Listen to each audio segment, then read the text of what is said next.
want to tell you a story about a god of the Northmen called Balder. The second son of Odin. He was beautiful, good, and wise. He was fair of feature, he spoke fair words, he gave fair judgments. Light shone from him. Only good things were told of him. Yet he was the first of the gods to die.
You fail again.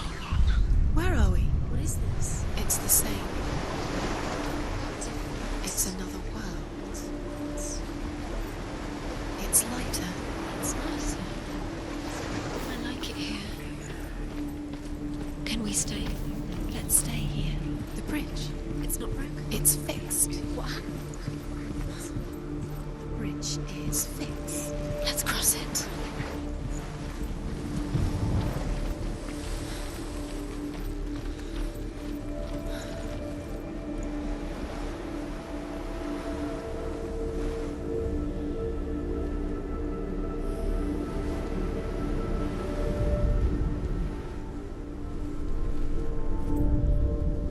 The Northmen tell this story about the death of Balder.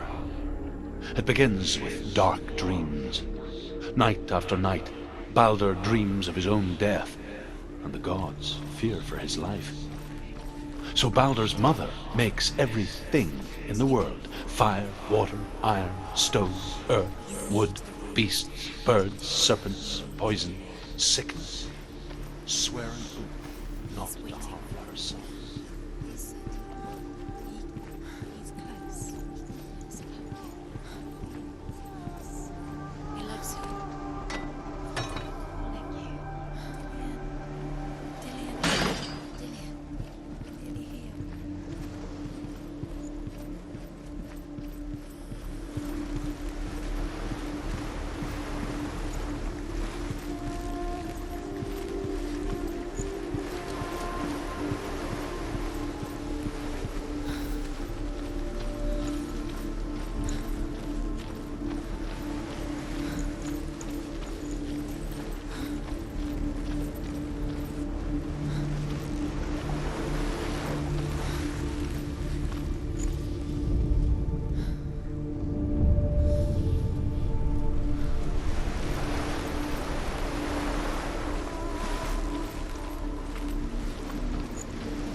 Go through it. It's dangerous. Follow it.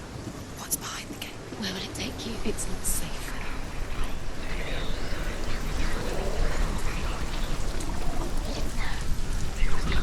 Dillion. There he is. There he is. What are you waiting for? Quick, find a way. Find him. Go through. Before he disappears. Dillion, don't lose him. That's the way too many times. Always Where is he? Where's he gone? We're in the wrong world. He's not here. She's in the wrong world. He's not in this world. He's in the other one. He's in the other one. He's in the dark world. The dark. The dark world. The world once seemed so simple. Black and white. Darkness and light. Narrow dividing lines of our own making. Dillian tried to see further. To peek through the cracks and see the worlds of color stretching away from the glow. And Senua explored new paths into the unknown.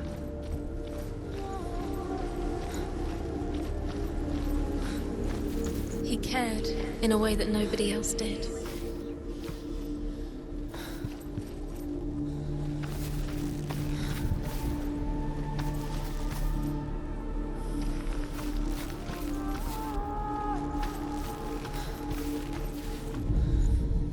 The gods feast and rejoice and amuse themselves by throwing spears and stones at Baldur, striking at him with sword and axe. But he comes to no harm, whatever they do. The gods never cease to wonder at this great marvel. But Loki shapes himself into a woman and asks Baldur's mother, "Is it really true that all things promise to keep him safe?" "I did not ask the mistletoe," Baldur's mother confesses. "I thought it was too young." Oh dear.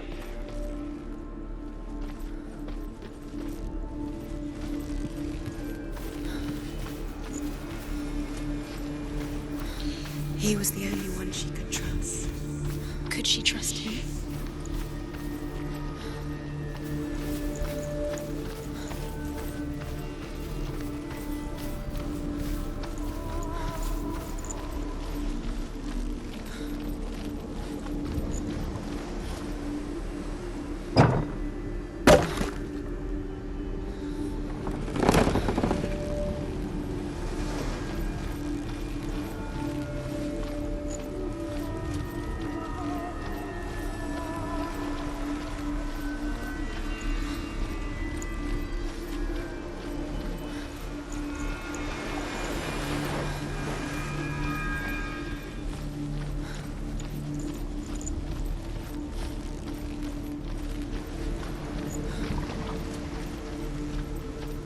Do you remember the way he looked?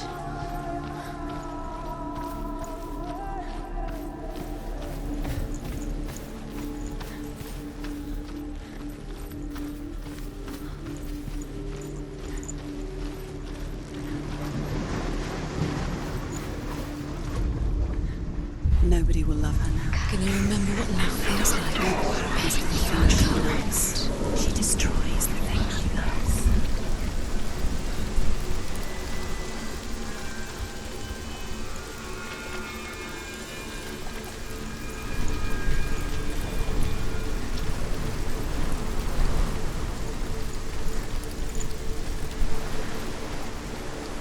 You have blood on your hands. You are guilty. Was it worth it?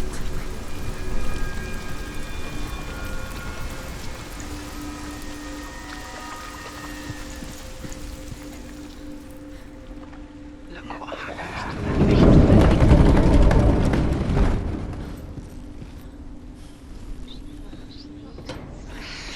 Everything gets broken in the end. You killed him with your love because he believed in you. Where are you taking He's me? up there. He's up there. How do you get up there? There's a way. There is a way up there. Find the way. She can do it.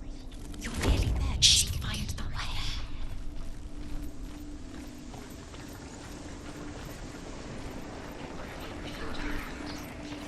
It's all your fault. It's all your fault. You're cursed.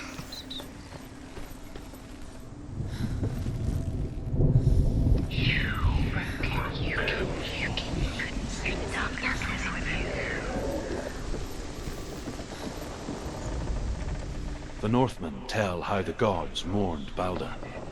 His body was to be burnt on his ship, but they could not manage to push it into the sea, and sent for a giantess to do it. She comes riding a wolf and has vipers for her reins. She pushes Baldur's ship into the sea with such force that the ground shakes and the rollers burst into flames. When Baldur's wife sees his body carried onto the ship, her heart bursts with grief, and she dies. She's put next to her husband, and the pyre is lit, sending the dead to hell. But even so, the gods cannot accept his death.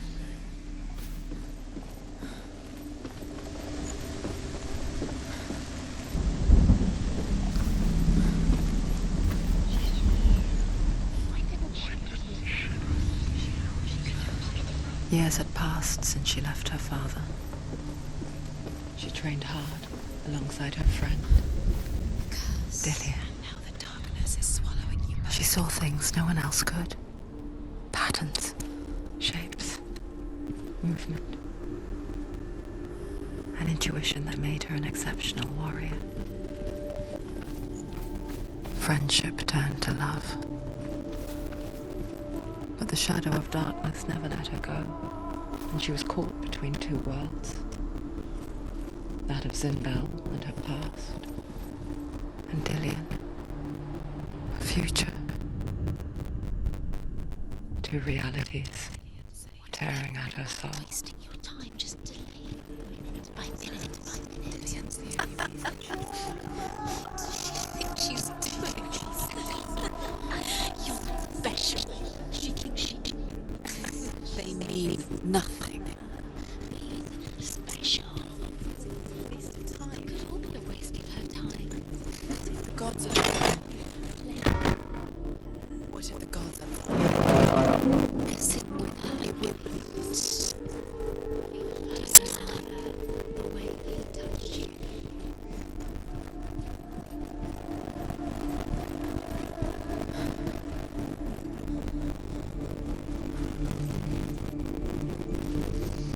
Do you think she remembers him?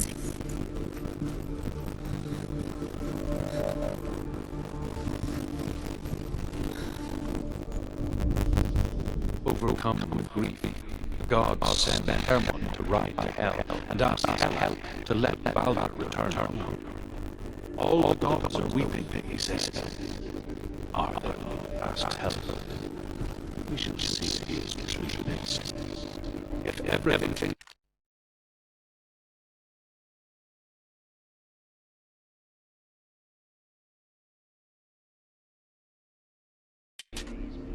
the gods send messengers everywhere. Weep for Baldur, weep him out of hell. And everything wept. Men, beasts, earth, stone, trees, metal, everything. Except for a giantess they find in a cave. Baldur was never my friend, she says. Let hell keep what she has. The Northmen say that the giantess must have been Loki in disguise.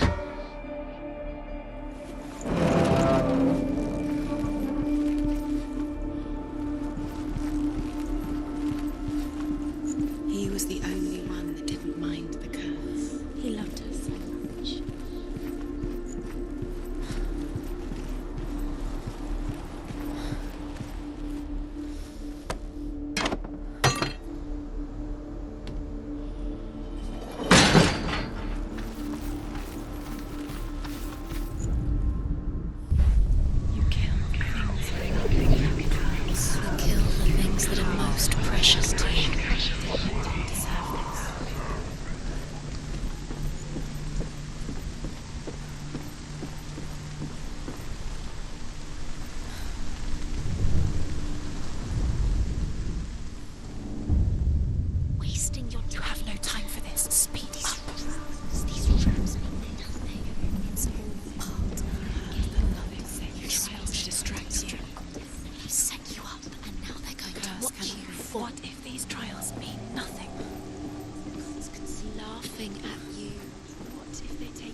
saved you from them.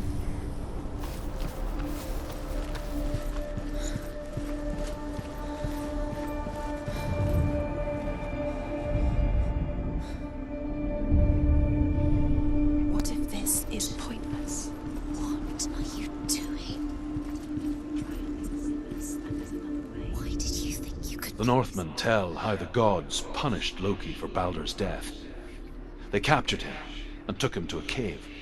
They fetched his 2 sons and turned one into a wolf, and he ripped his brother apart.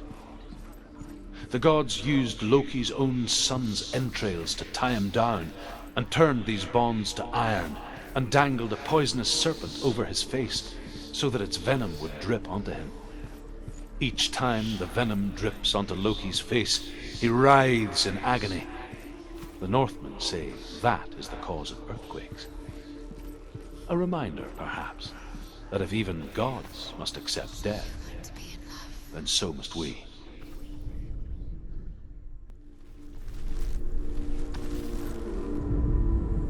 He cared in a way that nobody else did.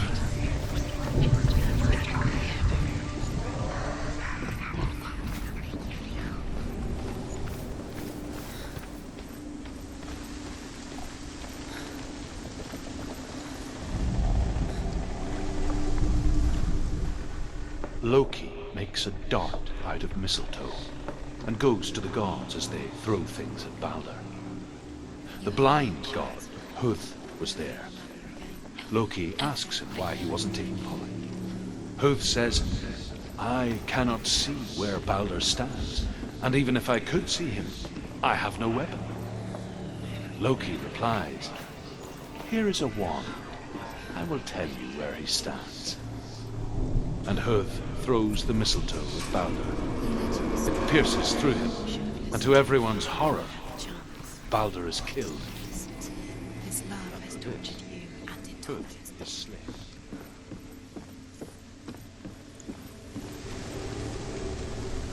Dillion!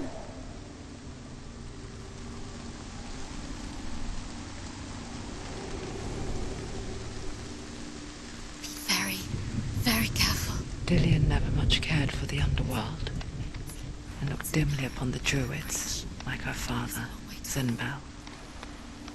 I guess he took after his father, a chieftain who believed nothing he couldn't see, and he happened to be blind. She felt safe in Dillion's arms, She's not. learned to see the world through his eyes. She's steady. She can Slowly, do it. the darkness that had bound her so tightly began to unravel. Be quick. Be quick. Be careful.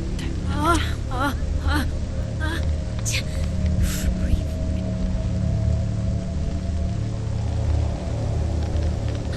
There he is. Be careful. That's it. Be careful. Quickly. It's your fault. He's disappeared. You've lost him to the sea. He's gone. You've lost him. Just come to the water. He's drowned.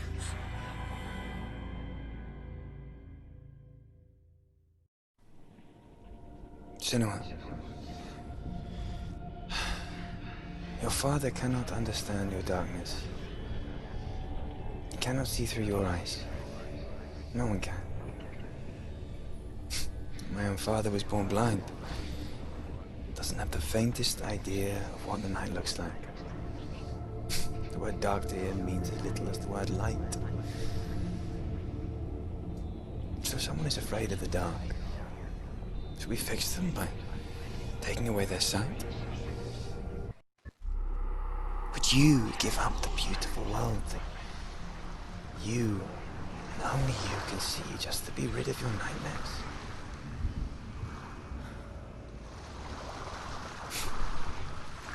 Or is this the price you pay for the gift you have?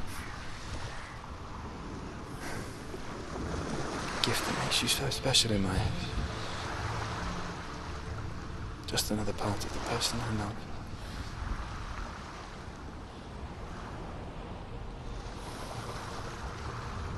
I left for the wilds to protect you from my darkness. Because I love you. But it made it worse. I'm so sorry. What if this is pointless? What if you're wrong? What if this has nothing to do with the sword? What if we're wrong? The sword will never be yours. What if this is the end? It's just a trick. It's just a pointless test. You've been fooled before, you could be fooled again. You're being tested. You don't know. It's just their game for you. You never know which way it's going to go.